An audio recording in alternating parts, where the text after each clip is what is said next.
السلام علیکم دوستو آج کی نشست میں انشاءاللہ ہم قرآن پاک کی سورہ بقرہ کی آیت نمبر 200، 201 اور 202 ان تین آیتوں کا ترجمہ اور تھوڑی سی اس کی تشریح ہم کریں گے۔ یہ اس لیے کہ یہ تین آیتیں ایک ہی پیرایا میں ہیں، تو اس لیے سمجھنے کے لیے یہ ان تین آیتوں کو اکٹھا لیا ہے اور اس کا ترجمہ کریں گے اور اس پہ تھوڑی سی بات کریں گے۔ تو چلو دوستو شروع کرتے ہیں۔ فَإِذَا قَضَيْتُم مَنَاسِكَكُمْ فَاذْكُرُوا اللَّهَ كَذِكْرِكُمْ آبَاءَكُمْ أَوْ أَشَدَّ ذِكْرًا فَمِنَ النَّاسِ مَن يَقُولُ رَبَّنَا آتِنَا فِي الدُّنْيَا وَمَا لَهُ فِي الْآخِرَةِ مِنْ خَلَقٍ وَمِنْهُمْ من يقول ربنا آتنا في الدنيا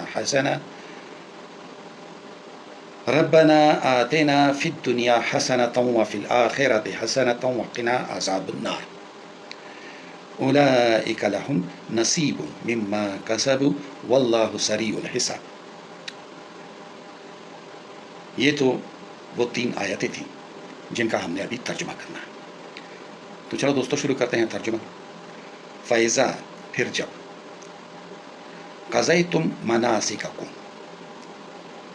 تم پورے کر لو حج کے مناسک یعنی مراسم، فَاذْكُرُوا اللَّهَ كَذِكْرِكُمْ آبَاءَكُمْ پس یاد کرو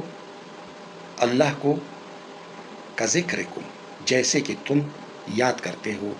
آباءَكُمْ اپنے آبا و اجداد کو، أَوْ أَشَدَّ ذِكْرًا اور اس سے بھی زیادہ شدت کے ساتھ یاد کرو اللہ کو۔ فَمِنَ النَّاسِ مَن يَقُولُ بعضے لوگ جو کہتے ہیں ربنا آتنا فی الدنیا اے ہمارے رب دے ہمیں دنیا، دے ہمیں دنیا میں، یعنی جو بھی وہ مانگتے ہیں وہ دنیا کے لیے مانگتے ہیں، اس زندگی کے لیے مانگتے ہیں۔ وَمَا لَهُ فِي الْآخِرَةِ مِنْ خَلَقٍ اور نہیں ہے آخرت میں ان کا کوئی حصہ۔ جو لوگ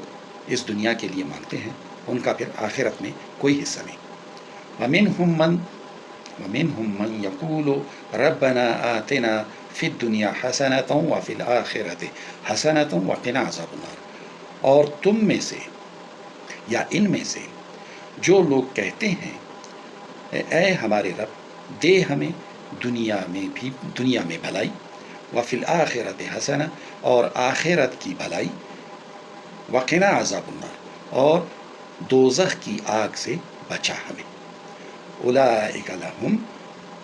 یہی ہے وہ لوگ جن کے لیے نصیب حصہ ہے، جن کے نصیب میں ہے، مما کسبوا جو کچھ انہوں نے کمایا، واللہ سریع الحساب اور اللہ بہت جلد حساب لینے والا ہے۔ تو اب تھوڑی ان آیات پہ بات کی جائے۔ یہ جو آیت اتری ہے فَإِذَا قَضَيْتُم مَنَاسِكَكُمْ فَاذْكُرُوا اللَّهَ كَذِكْرِكُمْ آبَاءَكُمْ أَوْ أَشَدَّ ذِكْرًا یعنی جب تم ادا کر چکو، پورے کر چکو مناسک حج کے، تو پھر جب تم منا میں رہتے ہو کتنے دن، یعنی 10 ذی الحج، 11 ذی الحج، 12 ذی الحج اور 13 ذی الحج، یہ جو تم 4 دن وہاں پہ رہتے ہو تو اس میں تم اللہ کا ذکر کرو، اللہ کو یاد کرو۔ زمانہ جاہلیت میں یہاں پہ پھر منڈیاں لگتی تھیں، مشاعرے ہوتے تھے، ناچ گانے ہوتے تھے، اور مشاعروں میں پھر آباء و اجداد کی تعریفیں ہوتی تھیں اور اپنے قبیلوں کی تعریفیں ہوتی تھیں، اپنی تعریفیں ہوتی تھیں۔ اور ایک اور طرف بھی اشارہ ہے اس میں کہ جیسے کہ ہم بچپن میں اپنے زبان پہ ابا ابا ابا ابا کہتے ہیں، کیونکہ ہمیں یہ دل میں ہمارے یہ بیٹھا ہوتا ہے کہ یہ ہمارے شعور میں بیٹھا ہوتا ہے کہ مجھے جو کچھ ملنا ہے اس ابا سے ملنا ہے، اس ابا کی جیب سے ملنا ہے۔ میرا لباس اگر بنائے گا تو ابا بنائے گا، میرے لیے جوتے لے گا تو ابا لے گا، میرے لیے دکان سے کوئی چیز ٹافی، پپرمنٹ یعنی دوسری مٹھائیاں وغیرہ ہو گئی، نیمکو ہو گئی، اس طرح سے دکان سے جو چیزیں میرے لیے لینی ہیں تو یہ میرا ابا لے گا۔ تو اس لیے ہم بچپن میں ابا ابا ابا ابا اور اس کا ہاتھ تھامے اس کے ساتھ جانے کی کوشش کرتے ہیں، مگر یہاں پہ اللہ تعالیٰ یہ کہتا ہے کہ تم اپنے ابا اس سے زیادہ اللہ کو یاد کرو، کیونکہ یہی تمہارا موقع ہے، پھر زندگی میں تمہیں موقع ملے یا نہ ملے ان دنوں کا، اللہ تعالیٰ کو شدت سے یاد کرو، یعنی جس شدت سے تم لوگ اپنے آبا و اجداد کو یاد کرتے ہو، اس سے زیادہ شدت کے ساتھ اللہ تعالیٰ کو یاد کرو۔ اس زمانہ جاہلیت کی یا بچپن کی یہ جو رسوم ہے انہیں توڑنے کے لیے یہاں پہ یہ آیت اتری ہے۔ تو اللہ تعالیٰ کا ذکر مقدم ہے، کیونکہ وہی سب کچھ کرنے والا ہے، وہی قادر مطلق ہے، وہی ہماری تمام ضروریات پوری کرتا ہے، وہی ہماری ساری دعائیں قبول کرتا ہے، وہی دیتا ہے، وہی ہمارے ابا کو بھی یہ توفیق دیتا ہے کہ وہ ہماری ضروریات پوری کرے۔ فَمِنَ النَّاسِ مَن يَقُولُ، بس جو لوگ یہ کہتے ہیں رَبَّنَا آتِنَا فِی الدُّنْيَا، اے ہمارے رب ہمیں اس دنیا میں دے، ہمیں اس دنیا میں بڑا کاروبار دے، ہمیں اس دنیا میں موٹر کاریں دے، ہمیں اس دنیا میں ٹرانسپورٹ کا ایک بڑا نظام دے دے، ہمیں اس دنیا میں ہوائی جہاز دے دے، ہمیں اس دنیا میں اچھی اور خوبصورت عورتیں دے دے، ہمیں اس دنیا میں اولاد دے دے ہماری خوشی کے لیے، ہمیں اس دنیا میں کامیابی دے دے، ہر قسم کی کامیابی ہمیں اس دنیا میں دے، ہم دنیا مانگ لیتے ہیں۔ تو اللہ تعالیٰ کہتا ہے کہ جو یہ دعا کرے گا ربنا آتنا فی الدنیا وما لہ فی الآخرۃ من خلاق، تو اس کے لیے کوئی حصہ نہیں آخرت میں، کیونکہ اس نے آخرت کے لیے کوئی نہ دعا کی نہ کوشش کی۔ تو آگے اللہ تعالیٰ کہتا ہے وَمِنْهُمْ مَنْ يَقُولُ رَبَّنَا، اور ان میں سے جو کہتے ہیں یا تم میں سے جو کہتے ہیں، وَمِنْهُمْ اور تم لوگوں میں سے جو کہتا ہے رَبَّنَا آتِنَا فِی الدُّنْيَا حَسَنَةً وَفِي الْآخِرَةِ حَسَنَةً وَقِنَا عَذَابَ النَّارِ، کہ اے ہمارے رب ہمیں دے اس دنیا میں بھلائی، آخرت میں بھلائی، اور بچا رکھ ہمیں جہنم کے آگ سے، ہمیں جہنم کے آگ سے پناہ دے دے، ہمیں جہنم کی آگ سے بچا دے۔ اولئک لہم نصیب مما کسبوا، یہی وہ لوگ ہیں جن کے حصے میں وہ ہے جس کے لیے، یعنی جو انہوں نے کمایا۔ اب یہ جو دعا ہے ربنا آتنا فی الدنیا حسنہ، یہ ہم دنیا کی بھلائی کے لیے، جو ہم دنیا کی جو بھلائی مانگتے ہیں، تو اس میں پھر کوشش بھی ہوتی ہے، صرف دعا نہیں۔ یہ ہماری جو نظام زندگی ہے اس کو اگر ہم تقسیم کریں تو ایک حصہ دنیا کی کمائی کے لیے، ایک حصہ آخرت کی کمائی کے لیے، اور ایک حصہ جہنم کی آگ سے بچانے کے لیے یا بچنے کے لیے۔ یہ ہم اپنی زندگی کو 3 حصوں میں اگر ہم تقسیم کریں، اپنے دن کو 3 حصوں میں تقسیم کریں، ایک حصہ دنیا کی بھلائی، یعنی ہم کام کاج کریں، محنت کریں، مزدوری کریں، ہم معاش کمائیں تاکہ ہم کسی اور کے آگے ہم ہاتھ نہ پھیلائیں۔ ایک بزرگ فرماتے ہیں کہ یہ جو روٹی ہے، یہ دیکھیں اسلام کے 5 ارکان ہیں، کلمہ، نماز، زکوٰۃ، روزے اور حج، یہ 5 ارکان ہیں، مگر وہ جو بزرگ ہیں وہ فرماتے ہیں کہ ایک چھٹا رکن بھی ہے، اور وہ ہے روٹی۔ یہ جو بھوک ہے اس سے حضور صلی اللہ علیہ وآلہ وسلم نے بھی اس سے پناہ مانگی ہے۔ فقر و فاقہ جو ہے اس سے حضور صلی اللہ علیہ وآلہ وسلم نے بھی پناہ مانگی ہے، کیونکہ یہ فقر و فاقہ یہ آپ کو تمام عبادات، اور بلکہ یہ سمجھے کہ آپ کے مذہب سے بھی دور کر دیتا ہے۔ آپ اتنے فاقہ میں آ جائیں کہ آپ ایک نوالے کے لیے اپنی تمام نمازیں کسی کو بخش دیں، آپ ایک نوالے کے لیے اپنے تمام روزے کسی کو بخش دیں، آپ ایک نوالے کے لیے اپنا ایمان بیچ دیں، آپ ایک نوالے کے لیے کسی کا دوسرا جو دین ہے وہ اختیار کر لیں، ایسے ہوتا ہے۔ یہ جو بھوک ہے، یہ چاہے نفس کی بھوک ہو، پیٹ کی بھوک ہو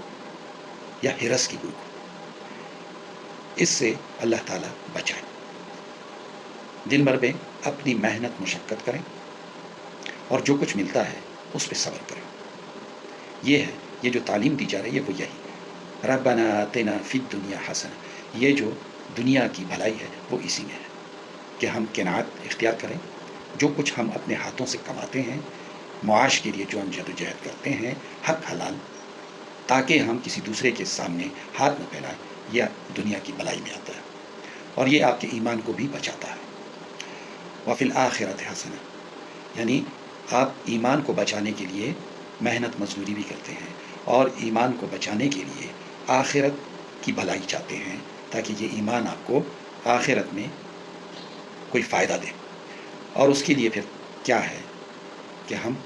اللہ تعالیٰ پہ یقین رکھیں، اس کے ملائکہ پہ یقین رکھیں، اس کے رسولوں پہ یقین رکھیں، اس کے کتابوں پہ یقین رکھیں، آخرت کے دن پہ یقین رکھیں، اور ہم اچھی اور بری تقدیر پہ بھی یقین رکھیں، اور موت کے بعد پھر اٹھائے جانے پہ بھی یقین رکھیں۔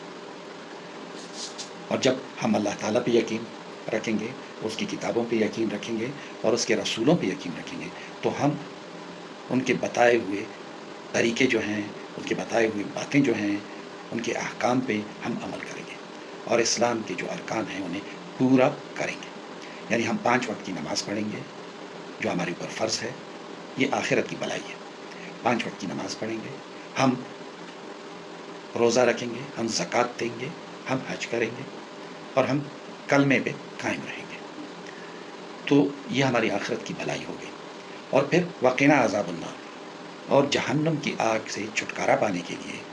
ہم اللہ تعالیٰ سے تو دعا کرتے ہیں کہ ہمیں بچا کے رکھ، مگر اس کے لیے پھر ہم یہاں کیا کر رہے ہیں؟ تو ہم ان کاموں کے کرنے کے بعد جو ہمارا اوور ٹائم آتا ہے، ہم جو سنت ہمیں بتائی گئی ہے وہ سنت ادا کریں گے، جو نوافل ہیں وہ ادا کریں گے، جو نفلی روزے ہیں وہ ادا کریں گے، جو صدقہ خیرات ہے وہ کریں گے۔ اس طرح سے ہم اپنے آپ کو جہنم کی آگ سے بچا سکتے ہیں اپنے اعمال کے ذریعے سے۔ تو آگے کہتے ہیں اللہ تعالیٰ، اولئک لہم نصیب مما کسبوا، یہی وہ لوگ ہیں جن کے نصیب میں ہے، یعنی جن کے حصے میں ہے وہ کچھ جو وہ کما گئے، جو انہوں نے کمایا۔ واللہ سریع الحساب، اور اللہ تعالیٰ بہت جلد حساب لینے والا ہے۔ یعنی یہ جو ہماری سانس ہے اس کا کوئی بھروسہ نہیں ہے، ہم جو سانس اندر کی طرف کھینچتے ہیں اس کا تو یہ بھروسہ ہے، گارنٹی ہے کہ یہ باہر نکلے گی، اتنا ٹائم ہے ہماری زندگی کا، مگر جو سانس ہم باہر نکال لیتے ہیں اس کی پھر کوئی گارنٹی نہیں کہ وہ ہم پھر انہیل کر سکتے ہیں، یعنی اندر کھینچ سکتے ہیں یا نہیں کھینچ سکتے۔ اتنی سی زندگی ہے، اور اس زندگی کے لیے ہم کیا کیا کرتے ہیں۔ یہ جو سریع الحساب یہاں پہ آیا ہے یہ اس لیے آیا ہے کہ اللہ تعالیٰ بہت جلد حساب لینے والا ہے، اور وہ بہت جلد کا نہ ہمیں پتہ ہے، ہمیں کوئی پتہ نہیں ہے اس کا کہ ابھی 1 منٹ کے بعد ہمارا حساب شروع ہو جائے گا، یا 1 گھنٹے کے بعد حساب شروع ہو جائے گا، یا پھر 100 سال کے بعد ہوگا، مگر یہ 100 سال جو ہیں یہ بھی پلک جھپکتے گزر جائیں گے۔ اس لیے کہا جاتا ہے کہ اللہ تعالیٰ بہت جلد حساب لینے والا ہے۔ دوستو آج یہاں تک، کل انشاءاللہ ہم آیت نمبر 203 سورہ بقرہ کی اس کا ترجمہ کریں گے اور اس پہ تھوڑی سی بات کریں گے۔ اس وقت تک کے لیے اجازت چاہتا ہوں۔ اللہ حافظ، اللہ نگہبان۔